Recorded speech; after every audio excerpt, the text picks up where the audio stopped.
मु आशा करुच्ची जहाँ से त्रुटि करिसंती से जो गणमाध्यम पक्षर हो कि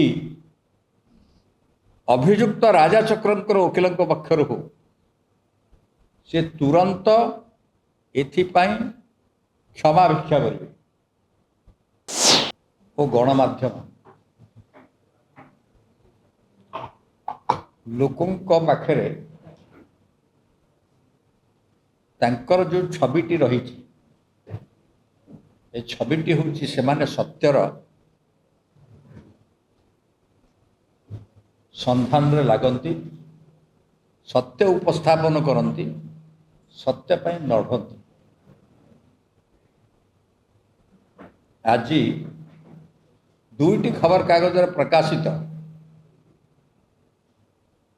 दैनिक समाज आउ दैनिक संवाद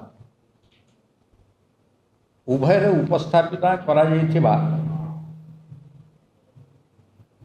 ओडिशा बार एसोसिएशन रो सभापति सीतांशु द्विवेदी वक्तव्य जी राजा चक्रंकर वकिल अटंती तांकर वक्तव्य एटा संपूर्ण मिथ्या कपोल कल्पित एवं निज क्लाएंट को सुरक्षा देवाई उद्दिष्ट एथर कौन से प्रकार सत्यता नहीं। आमे आशा करूँ जे गणमाध्यम अंततः सत्य कथा को उपस्थापन करिथांते। गणमाध्यम जना पड़ुची केवल वक्तव्य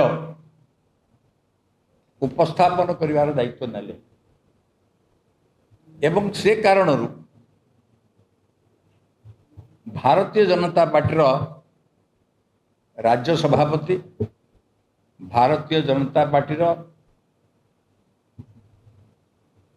जो छवि ताकू नष्ट करिवार जो कार्य करिसंती एटा क्षमणीय नुहे।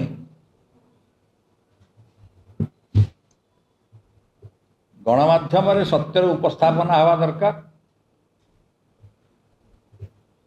एवं जो विभिन्न सूत्र को वेरीफाई करिवार जो व्यवस्था गणमाध्यम अच्छी पुराणा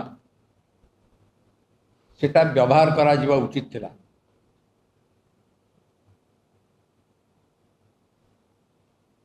मु जाने ना ओडिशा बार एसोसिएशन रो सभापति भाव में सीतांशु द्विवेदी कार्य करिसंती ना अभियुक्त राजा चक्रंकर वकिल भाव में कार्य कर। अंततः बार काउंसिल रो सभापति ठारू एभली दायित्वहीन वक्तव्य आशा करा जाए नहीं। यह से पूरा फेटर्निटी रो जो इमेज से इमेज को प्रभावित करू छवि को प्रभावित करू। मु आशा करुच्ची जहाँ से त्रुटि करिसंती से जो गणमाध्यम पक्षर हो कि अभियुक्त राजा चक्रंकर वकिल पक्षर हो से तुरंत एथिपाई क्षमा भिक्षा करेंगे।